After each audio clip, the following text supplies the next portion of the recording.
pas ke tahun baruan Raja Mutasim ngainstruksikan ka askari teh abri polisi abri ada beberapa titik di negara kita yang sedang mengadakan hiburan. 1 titiknya belah sana, 2 sana, 3 sana. Dengan demikian kerahkan semua prajurit supaya amankan di berbagai titik-titik hiburan. Silakan laksanakan. Siap dan Panglima mengatur strategi ke anak buahna supaya sana sekian personil, sana sekian personil, sana sekian personil. Hati-hati caranya, tak diberi untuk mengamankan negara. Berangkat. Panglima ngontrol. Panglima mah teu nyahoan Medan. Atuh teh nyahoan Panglima mah di mana Pasar Kemis teh nyahoan, di mana Cikupa teh nyahoan, dia Panglima mah di ditu bae di luhur. Tah mah biasa bae bangsa Kurawa. Prajurit dihandap, bos disebar supaya ulah uruhara. Panglima ngontrol, begitu ngontrol nyana teu nyaho di mana ieu nu sabenerna ngan aya bae sket didinya teh aya tah petunjuk jalan denah ka dieu oh iya hiji nu belah dieu.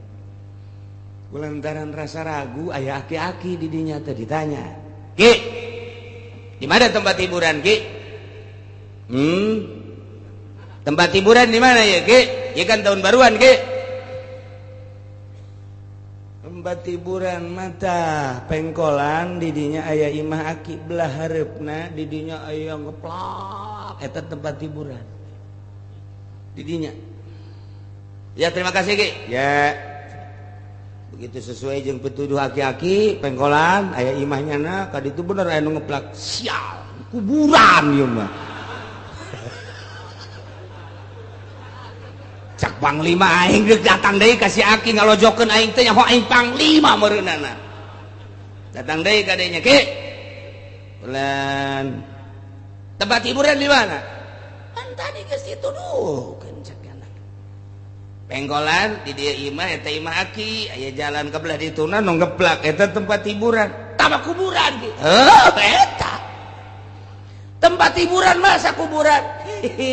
Cak jana etalah tempat hiburan nu paling indah. Nikmat lamun geus ka kuburan, sangkilang di luhurna ge geus dimat komo ka handap. Ngaco si Aki. Manya kuburan tempat hiburan.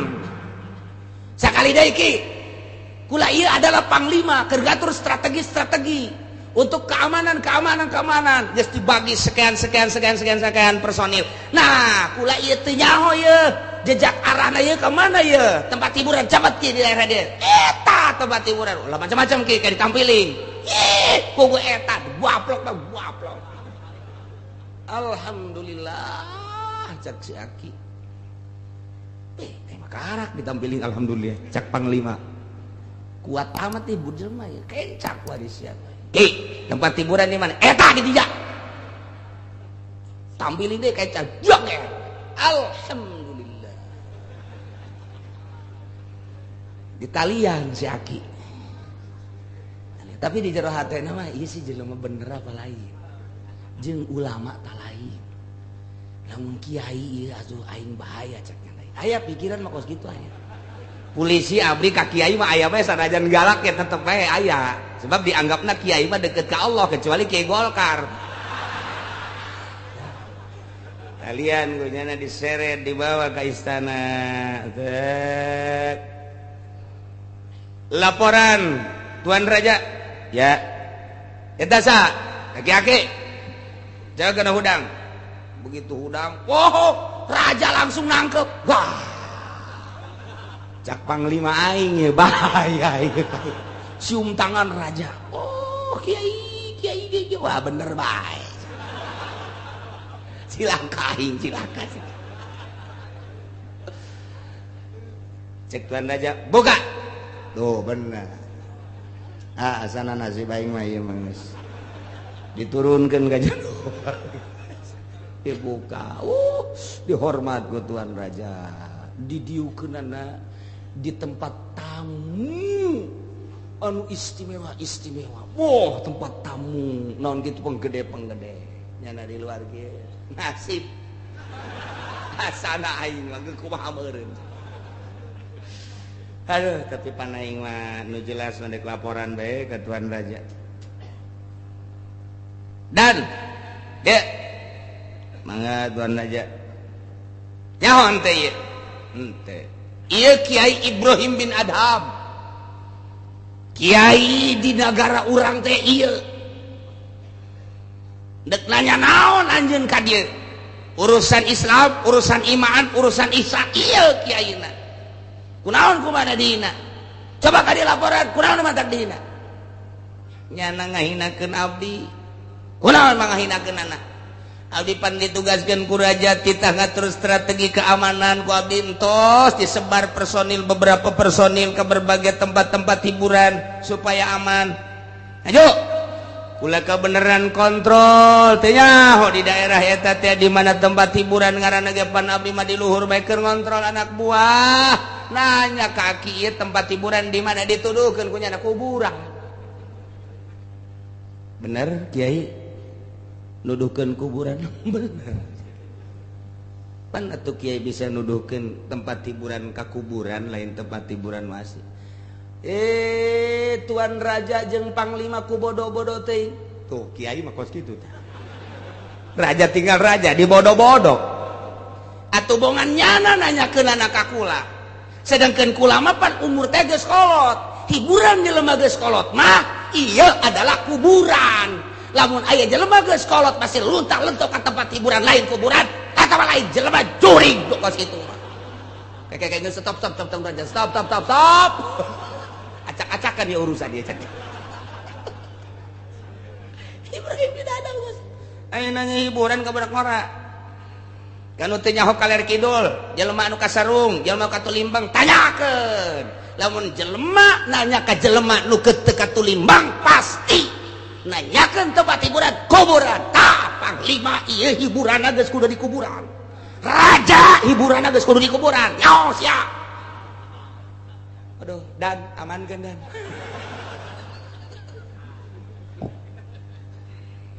Tapi asup ka jero hate Tuan Raja. Oh, jadi jelema kolot bagus teu layak hiburan raramean. Hiburan nu kolot mah geus kudu ka kuburan. Hiburan teh geus macam-macam. Tah, jadi nasihat seorang ulama anu ikhlas, nasihat seorang waliullah anu ikhlas. Teu pamrih dekasah sebab naon? Eueuh unsur hayang di alam, eueuh unsur hayang dibere sekalipun raja keur kasarung jeung katulimbang mah luruskeun itina. Panglima perang kasarung tuduhkeun ieu teh. Ngan ieu mah caritana nuduhkeun jalan ka Allah. Masa sih kudu make hiburan-hiburan? Tahun baru lain ngadoa ka Gusti Allah hiburan. Ieu ngaranna jelema katulimbang. Lamun di lembur urang tahun baru lain ngadoa ka Gusti Allah katulimbang. Cenah eta mah Ki Haji katulimbang. Cenah eta mah pamarentah, patulimbang, bin katulimbang. 3 kali bin tah mah geus. Katulimbang ya di Indonesia kuari tahun baruan lain ngadoa ka Gusti Allah, tahun kaharep mudah-mudahan dibere jembar segala rupana urusan rezeki kahirupan sehat dan lain sebagainya ditingkatkan ibadah lain ngadoa kos kitu hiburan. Nah di Indonesia teh camat mun ngayakeun hiburan tahun baru camat katulimbang. Lurah mun ngayakeun hiburan lurah katulimbang bin sabaraha bin eta katulimbang lain cakula cak Ibrahim bin Adham dina dongeng supina kos kitu ulah katulimbang cenah hirup mah atuh geus kolot mah tah hiburan teh ka kuburan. Cek Raja Mu'tasim teh ke maksudna ka kuburan teh hiburan kumaha? Dek geus kolot mah dek ka mana deui mun lain ka kuburan. Sedengkeun di kuburan kapanggih jeung Allah. Kapanggih jeung nikmat kubur. Di dunia mah urang kuari salat, di kuburan mah teu kudu salat. Di dunia mah urang kudu maca Quran, di jero kuburan mah teu kudu. Di dunia mah kuari kudu puasa, di jero mah geus teu kudu. Berarti kan urang teh terhibur di jero kuburan teh ku kaindahan-kaindahan kuburan. Tah nu geus kolot tah kudu boga pikiran kos kitu, raja. Amankeun. Bahaya ieu mah. Ngamuk bahaya nu kos kitu.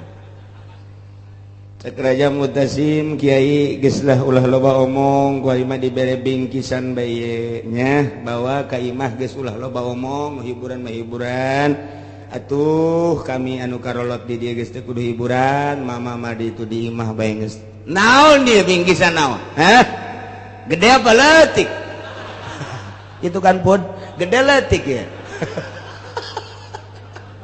leutik teu hayang aing teu beli mobil teh mah kos Fortuner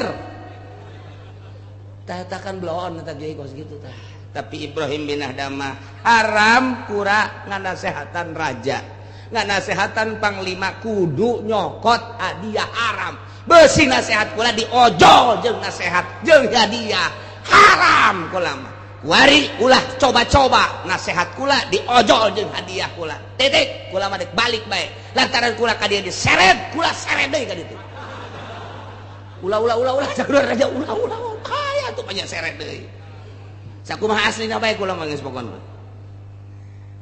henteu ieu mah nek dibawakeun kuda nu pang bagusna dianterkeun ka panglima sadiakeun kuda teu hayang lantaran ngahormat teh ku ari teh lain ti awal sebab kuari bagus jauh bahwa ieu teh kudu dihormat ai kitu mah berarti rakyat teh rakyat lu teh dikayohkeun ku raja mah tilok dihormat raja bloon wah malik deui bae ka aing mun deuk kahormat deuk nu wau ngaran-ngaran raja hormat tuh kos kitu mah ieu bagus kanyawan karak dihormat deuk kanyawan teu dihormat atur rakyat nu sejen meureun bahaya geus cak raja gesak raja tuh gara-gara sia si panglima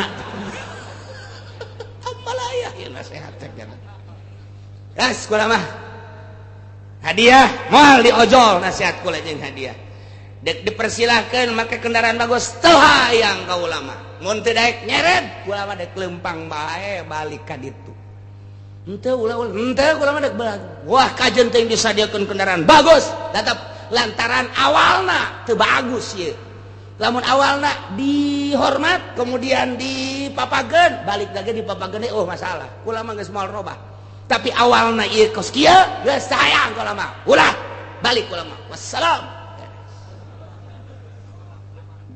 tinggal raja bae jeung panglima sia cie atuh kula bantu ya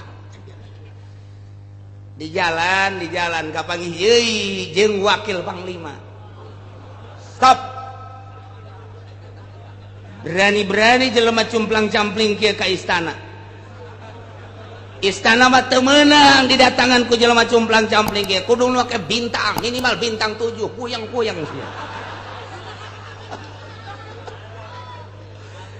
nya nama cicing saya abdi hamba Allah yang ngaranan sa hamba Allah bae sakali deui awas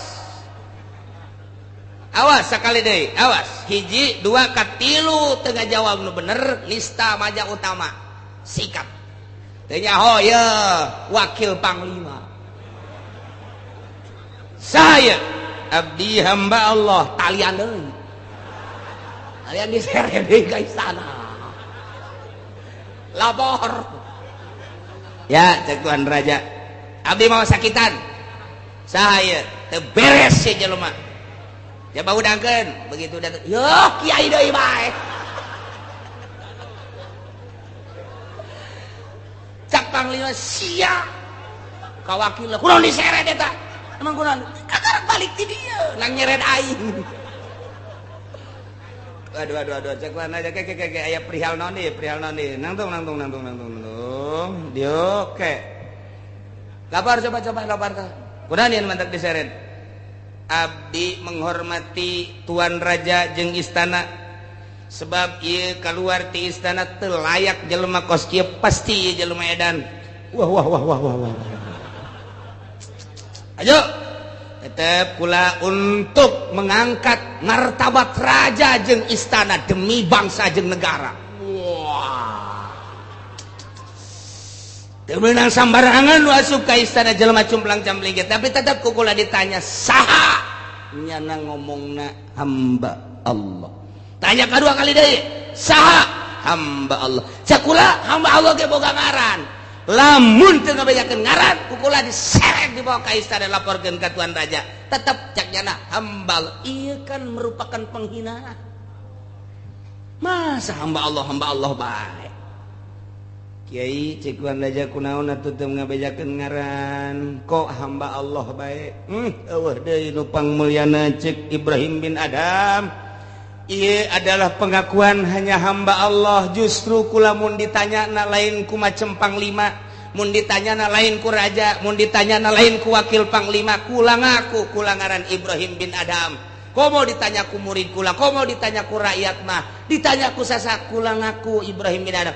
Nu matak teu ngaku kurang nyana ngomong tidak tahu kamu ini wakil panglima, sombong amat.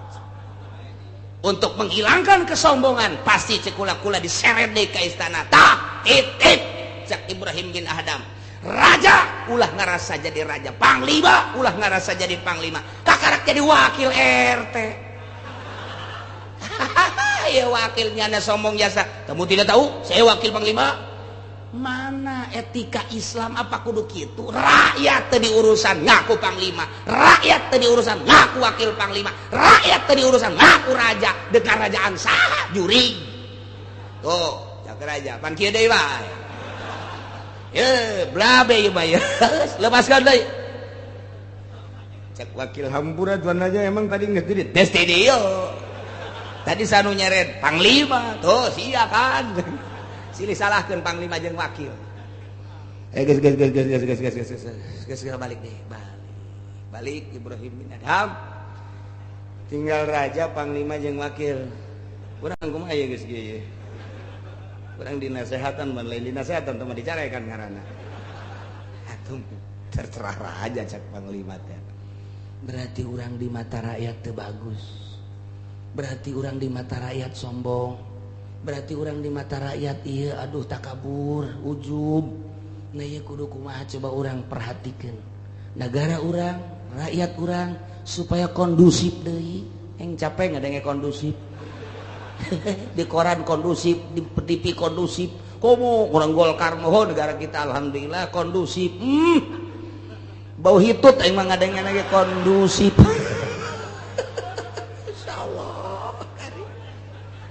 Ayolah gara-gara tahun baru seperti eta instruksi Raja Mutasib. Wahai panglima, wahai para penggawa, tidak terkecuali hentikan semua itu naon hiburan-hiburan, ganti dengan zikir, ganti dengan doa. Tidak terkecuali baik muslim maupun non muslim, sebab negara orang negara Islam. Hentikan hiburan, ganti doa bersama. Kakarak, rakyat luar biasa menyambut instruksi raja. Urang mah ulah jauh presiden heulana tuh bupati-bupati jangan milih ente pan. Nyaputnya mahal kan eta nebusna maka sabaraha duit. Coba tuh nasehatan bupati anyar cek urang. Coba kita doa bersama, hiburan hentikan. Tek celi anjing datang gadaikeun. Celi kula mah ulah tuh. Jangan ente kan milih tah nasehatan atuh coba hentikan hiburan. Oh sekupna luhur teuing bupati mah camat bae coba nasehatan. Gocak camat kan di negara kita mah demokrasi, silakan semau-maunya aja. Wah berarti camat teu boga rel yang kos kieu. Babuk habak ku rel nu kos. Coba nasehatan lurahna. Oh lurah deui keur kancolah. Mana atuh untuk mengadu supaya agama lempang ka lurah kos kitu, ka camat kos kitu, ka bupati kos kitu, mesti ka mana atuh ya agama supaya lempang. Nah gitulah cerita di tahun baru Ibrahim bin Adham katangkap ku Raja Mutasib. Akhirna raja mah luluh lantaran nu nganasehatan asli embung dibere hadiah. asli embung diantarkan dipuja-puja istimewa lamun kos kitu dakwah teh mun teu diojol jeung pamere teu diojol jeung hadiah rapi dakwah teh nah ieu lah keur carita itina lain eueuh pan sobat urang nu duduhkeun kana bener tapi geuninganan teu darekeun kana bener oh urang nasehatna ojol lamun nu ngundangna nu sugih nu bebereana gede buleudna lamun anu ngundang ka daerah mana ye daerah anu nah mah ieu mah kadinya mah keur ieu ge 200.000 na naonan beak tekor atuh aing teu mal narima deui dakwah naon teh kos kitu teh nah ieulah di negara urang teh brok teh geus ti mimiti pedagang pemerintah nomor 1 pedagang petani brok ka kiai-kiaina brok kabeh tapi urang masih aya kesempatan ja Allah mah maha gopur narima soteh kapan kanu loba dosa urang sadar bahwa di diri urang loba salah loba dosa pemerintah sadar ku dosana pedagang sadar ku dosana petani sadar ku dosana karyawan sadar ku dosana kiai santri sadar ku dosana mantak naon urang mulai lembaran baru di tahun baru urang mulai lembaran baru dimimitian ku doa ka Gusti Allah supaya hirup urang di tahun ieu leuwih bagus tibatan tahun nu kamari mantak naon nami-nami endek moal sia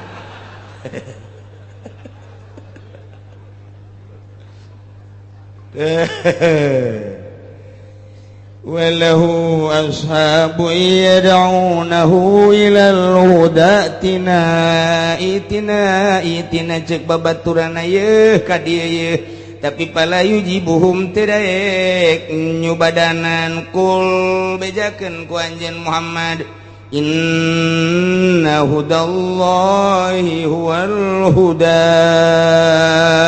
sanyana pituduh Allah yane agama Islam eta la pituduh anu bener wa madahu dhalalun salian Islam masasar di zaman Kangjeng Nabi urang kuari Kangjeng Nabi Muhammad ieu adalah huda nu asli mah wal huda adalah agama Islam Kristen dolal Yahudi dolal Protestan dolal Katolik dolal Konghucu dolal selain daripada Islam mah wal huda ialah Islam selain Islam dolal sasar salah urang mah alhamdulillahirabbil alamin wa umirna linuslima lirabbil alamin jeung diparentah urang kabehan supaya urang nurut pasrah ka Allah sebagai pangeran alam kabeh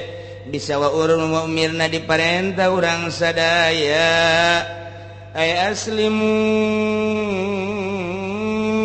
sing narurut marane kabeh salaladar marane kabeh pasrah li rabbil alamin nomor kahiji nomor kadua wa nakimu supaya akur dimodif linus lima ay aslimu kahiji nomor kadua bi anakimu sholat supaya ranjeun ngalaksanakeun salat wattaku jeung kudu sadarieu ranjeun kabeh ka Gusti Allah wa huwal ladzi ilaihi tusyarun Gusti Allah teh nu bakal ngumpulkeun ka urang kabehan ke bakal digiring ka mahsyar tempat kumpul dihijikeun maksudna lil hisab rek dihisab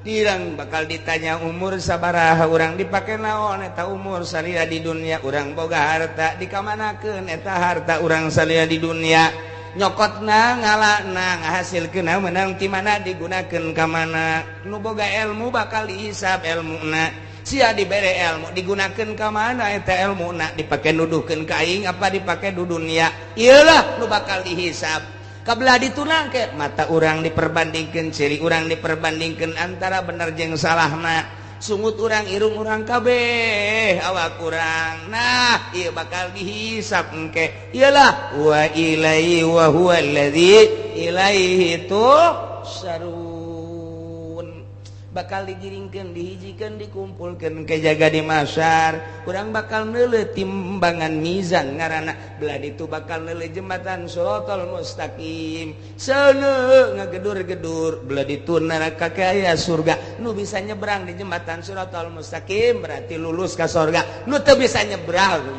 ieu bakal sing jarungkel ka neraka setelah dihisab. Masya Allah, mudah-mudahan orang kabehan nu hadir di dia khususna umum mama dulur-dulur orang muslimin wal muslimat, bapak orang, aki orang, keturunan orang, anak-anak orang jeung tetangga orang, mudah-mudahan dihampura sakabeh dosana, ditenden dina tempat anu mulya ku Gusti Allah, yakni ditempatkeun dina rahmat Allah Subhanahu wa taala, di kuburanana lega jeung caang, di akhiratna dihidikeun di bawah bendera Kangjeng Nabi urang Kangjeng Nabi Muhammad sallallahu alaihi wasallam. Wa huwa alladzi khalaqas samawati wallahu a'lam.